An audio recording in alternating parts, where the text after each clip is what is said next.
Hello, everybody. I'm a practicing therapist and a doctoral student of psychology. Today, I wanted to go over some non negotiables that avoidants feel when they're seeking in relationships and love. Now, all avoidants are different, right? Every person is different. So, this is just a general list, it is not specific.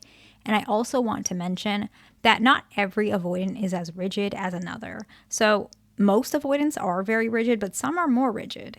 And so, what some person may consider non negotiable may be more like, okay, I don't want to negotiate this, but I might. Whereas another avoidant might think, no, I'm not going to negotiate this at all. I want this specific list. Avoidant individuals are very picky.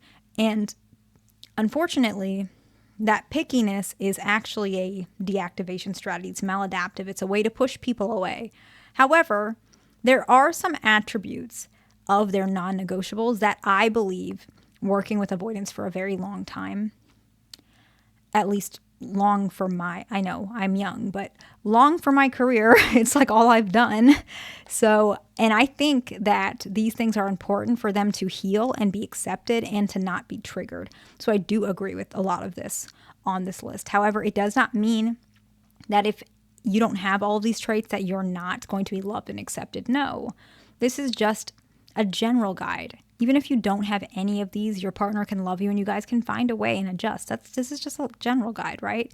But I think it may help if somebody wants to understand more about their partner and they want to see if there's something that they can add to their relationship or marriage to make the relationship feel more satisfying for both individuals, okay?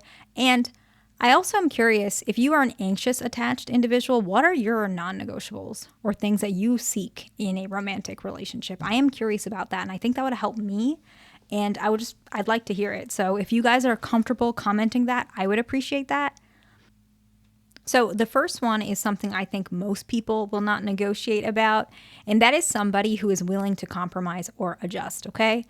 And the reason why I think this is important for an individual who is an avoidant to have this in their relationship, and why so many avoidants prefer this or seek this out or make sure, unfortunately even test their partner to make sure that their partner has this, is because avoidant individuals know, most of them know, and this is conscious, whether they're ashamed of it or not is different, but most of them know that they are pretty difficult.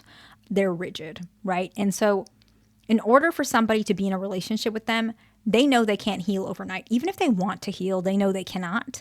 And so it means that they have to be with a partner who is willing to accept that and adjust with them. They want to compromise as well. A lot of them do, right? Good, healthy people want to adjust. However, not all avoidants, even if they're not healthy from an attachment perspective, that doesn't mean they don't have morals and ethics. There are definitely people out there that are moral and good, even though they have an avoidant attachment. So typically they want, if they are, decent, they want to compromise at one point.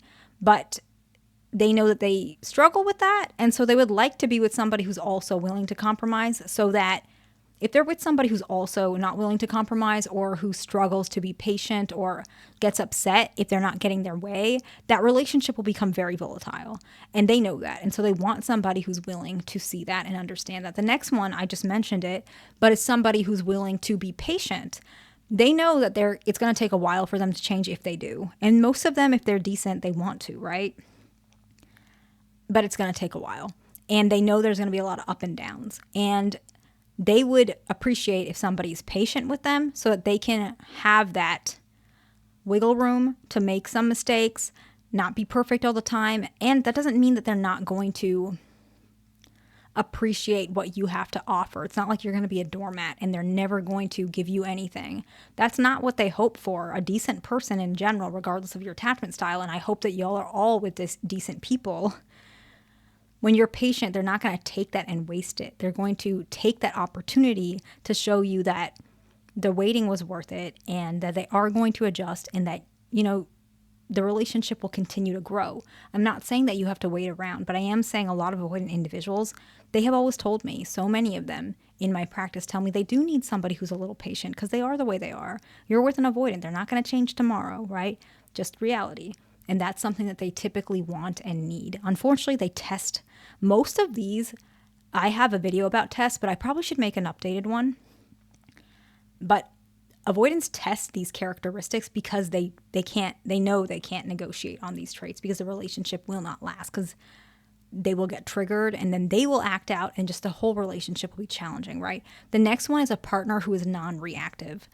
A non-reactive partner doesn't mean that you don't react at all. So I probably shouldn't have said non-reactive, but maybe not as reactive, right? You're not going to crash out if they do say something they didn't mean, or maybe they did something that they didn't know would be hurtful, but you took it that way. Maybe instead of saying it in a reactive or maybe rejecting or negative perspective, doesn't mean you're not upset, but you say it in a little bit more logical format. Maybe you say it in a bit more structured format so they can understand you. Because the reason that individuals who are reactive might be confusing or triggering to an avoidant individual is simply because sometimes it just takes longer for them to process emotions. It doesn't mean there's something cognitively wrong with them. No, I'm not saying that.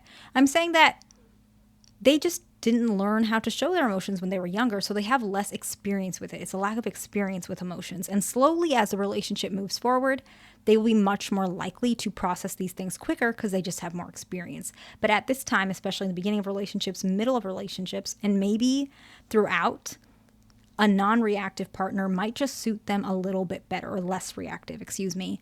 The next one is peace, a partner choosing peace, moreover engaging in continuous conflict. That doesn't mean no conflict, but just being a little bit comfortable with the fact that maybe it's not going to be like a passionate, conflict-driven relationship where you guys, fight and it's like off and on and it's very romantic, like that type of perspective. That's not healthy from my perspective, that description I just gave. But some people enjoy that type of passion. If you guys can make it work, then maybe it is healthy for you, I guess.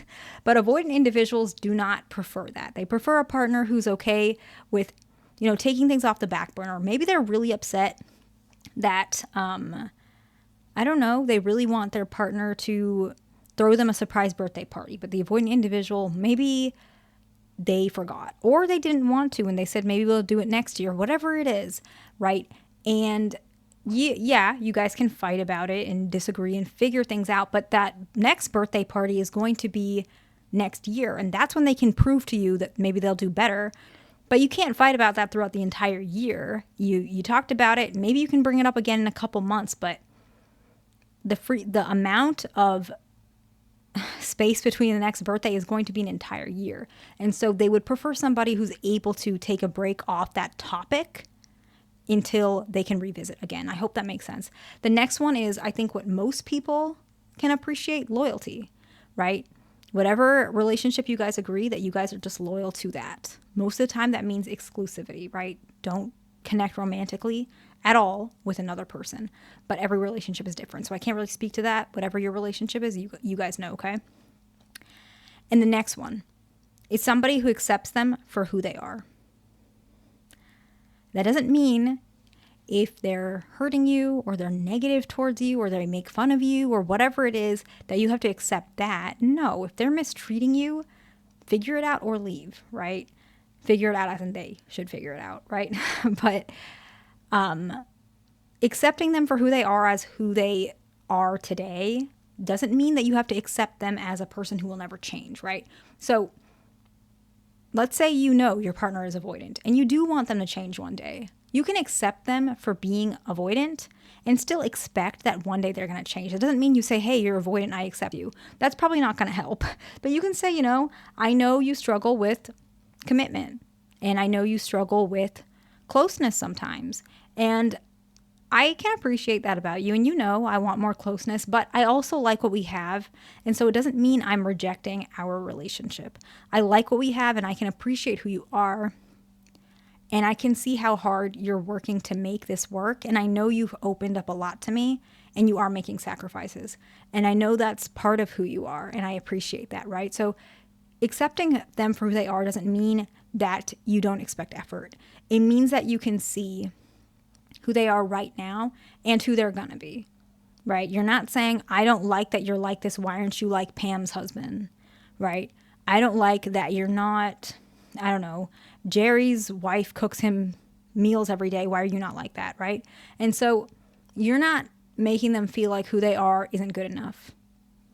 You're making them feel like who they are is great, and they can be better, and everyone can be better, right? But you still think that they are truly a wonderful person, and you can appreciate that, right? And so those are some of the aspects that most avoidants believe they need to be in a relationship. Like, this is what they seek out, what they expect in relationships, because they feel like otherwise it won't function for them and where they are. I hope this video makes some sense. I hope it was helpful. Please like, subscribe, and I'll see you in the next one.